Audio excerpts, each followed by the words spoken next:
nice. Of course, upstate, so it can be pretty brutal in the winter. So I would ride my bike until that one day when my nose froze off, and then I would say, okay, put it away, and so while I was riding my bike, I would get songs would just come into my head, and I'd get home and I would, sit down at the piano or grab the guitar. You'd hear the riff. And Yeah, I'd hear the riff, and so everything happened in my head, and then I would just figure out how to do it, and then I would write it down, and then give it to the guys. We were kind of funny that way. We would write all our music down.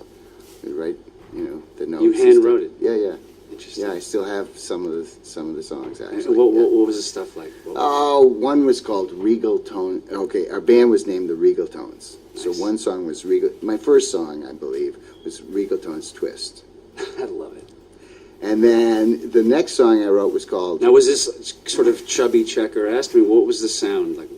No, it was more like the Ventures, or maybe actually really like it was a bit like a song called Diamonds by what was it called? Sounds Incorporated, or maybe it was Cliff Richards. It was one of those English groups. So instrumental. Yeah, it was instrumental. And then I wrote another instrumental called Modern Biology, which was similar to Wipeout. Nice. Similar song to Wipeout. And then I wrote another song with my brother Joe called She Turns Me On, which was a ripoff of the Rockefellers' Killer Joe. I don't know if it's kind of esoteric. Look at Killer Joe, go. Okay, so this was our version of it called She Turns Me On. We wrote it together, and that became, because I had a girlfriend from New York City, and she would always send me records and stuff, or tell me about records, and I would find out. So nobody up there ever heard the Rockefellers, so they didn't even know that this was not our song, And well, it wasn't really like that, but it was a little bit like that. So that song became, everywhere we play, they'd say, "Play She Turns Me On," So we would play it. So it was, it was a popular song, and. So I think there was other songs that we had. I found the music. I cannot, for the life of me, remember how they sounded or where they came from or what they were. But you were doing it. Yeah, we were doing it. We were writing. We were the only group up there that wrote our own material. Was it around that time that you felt, okay, this is something I want to? No. I really felt like I wasn't that good, and that.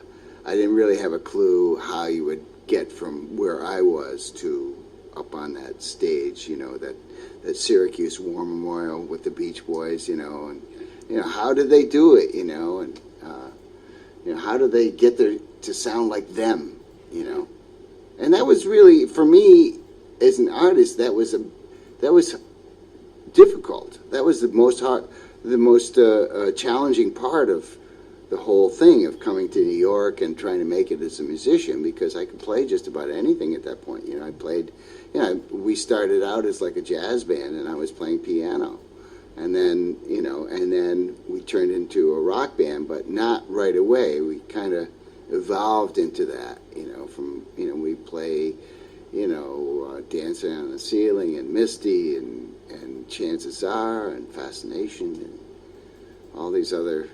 Standards, yeah. We played standards, basically, A-Train and all that stuff. And you're on piano. Yeah. But, well, and then I was on drums, Right. But, we went from being a trumpet band to being a guitar band, But even then, we still played a lot of that jazz stuff, kind of Django Reinhardt-ish, with swing. So... come down here, playing the blues, trying to play original music. Then we played a gig with the Grateful Dead. We started sounding like the Grateful Dead. We played a gig with the band. We started sounding like the band. Did you get to meet Levon, by the way?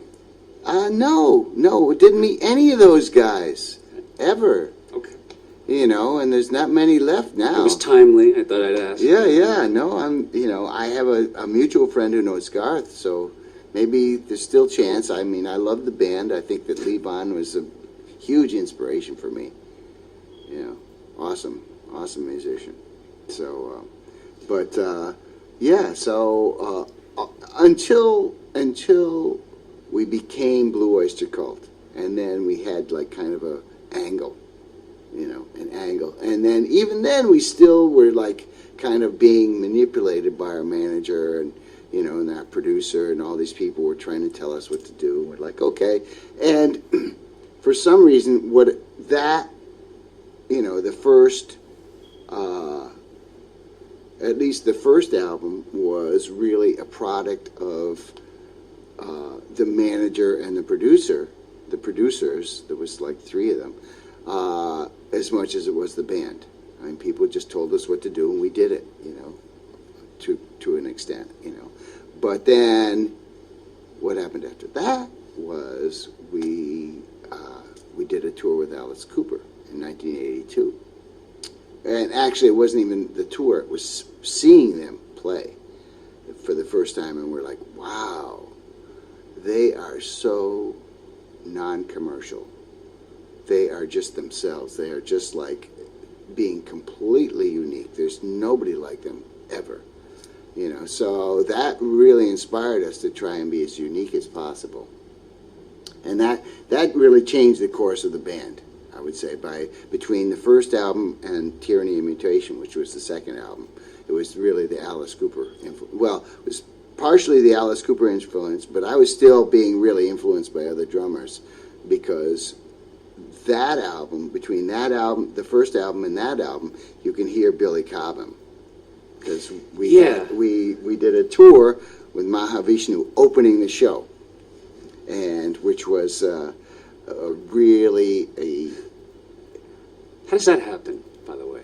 I was going to ask that. All three groups, it was the Byrds with the headliners, Blue Oyster Cult was the middle act, and Mahavishnu was the openers, okay? So Mahavishnu's album hadn't come out yet. Blue Oyster Cult's album was just about to be released. They didn't even know who was going to be in the Mahavishnu Orchestra, when they booked them on the tour. It was just John McLaughlin's new group, okay? So it was them, us, and then the Byrds were the headliners, because they were going to draw all the people. So, but they were all on Columbia. It was Columbia put it together. They provided tour support. They provided advertising. I actually have a poster from one of the gigs. That's a good one. Yeah, it was so great. Perlman had nothing to do with that particular. Well, he hooked us up with Columbia. I mean, he got through. Yeah, let's go back to that. I mean, okay. That was an interesting. Okay. Yeah, that sounds like a really interesting. Okay. I'd like to hear that sure. story of that audition for Clive Davis and Harry Nelson and Patti Smith. Yeah. And Bobby Colomby. So, well, what happened was, in 1968, we were playing all these gigs. We were hanging out with Jimi Hendrix, and he was using our equipment, not just on that one gig, but on several other gigs. So you were hanging with him. Yeah, we actually were hanging with Jimi Hendrix. We were hanging with Sly and the Family Stone. All the happening groups, just about. Well, all the happening American groups. English groups were a little bit more reserved, hard to get to know. But some of the Doors, Is that when you first met Krieger? Yeah. That was, yeah. I mean, I met him, but it was like acquaintance kind of. Hi, Robbie, Albert, blah, blah, blah. Yeah, I play in that other group, and then, until I worked with him in 1984, I guess. So that was I mean, we had done some recording together. He played a bunch of gigs, but he's a quiet guy, really, kind of quiet and funny, So it wasn't until and these past couple of years, I've really gotten to know him better, because we've actually hung out and talked about personal stuff, families and stuff like that. So getting old stuff, it used to be about cocaine. Now it's about cholesterol, So anyway, so around this time we auditioned for Jack Holzman, who was the president of Elektra Records, and he loved our lead singer, and he thought, and we were like a free form group. We were in a Grateful Dead mode where we just jammed, and we had like rough outlines of what we would want for a song, and we were just trying to do it. And then every once in a while we come back to the chorus, after the lead singer would make up a whole scenario, and just this kind of poetic rambling, and then at some point it would come to a climax, and we'd bring back the chorus and wrap it up. So that was our format, and we had many songs like that. And so we auditioned for Jack Holzman. He went crazy. He said, "I got to sign you. You guys are the East Coast Doors." I'm like, okay, cool. So this is really when we were label mates with the Doors, and kind of got to meet them. But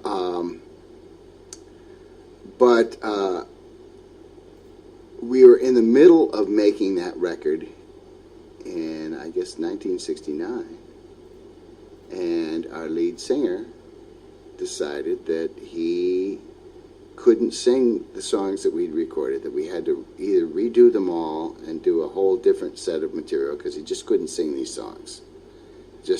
And we were like, well, what's the matter? I mean, are they in the wrong key? And he's like, no, it's just I don't feel them. I'm not, we're like, what the hell, man? We're in the middle of making a record and you're talking all this horseshit. And so he's like, well, no, I feel the way I feel. It's not doing it for me. These songs I feel like they should have more meaning for me, And so we said, so what do you want to do? He goes, well, I want to go away for a while and figure out what I'm going to do with my life. I'm like, okay. So we got a new singer. He auditioned for Elektra. They hated him. And so we said, well, we'll look for a new singer. We didn't. We gigged around for a while, and then we actually went to Columbia, and we auditioned. We had an audition, and they said, well, we'll have to see. This material doesn't sound very strong. But we'll let you use our studio to make a 3 or 4 song demo and see how, and depending upon how that comes out, we'll see if we can do something. So we recorded those 3 songs at Columbia. They listened to them. They didn't like them. So we went back to Elektra and said, listen, the material, you're right, the material isn't right. And the reason that you don't like the singer is because he's trying to fit into what the other guy did, and we've got to change everything around. So we've got to do a whole new record. So I said, okay. So they paid for us to go out to California, do a whole other record. Came back, they still didn't like it, and they ended up kicking us off the label. They let us go. And that was in the fall of 70. Would any of those songs make the first record, or? No. Okay. None of them made the first record, although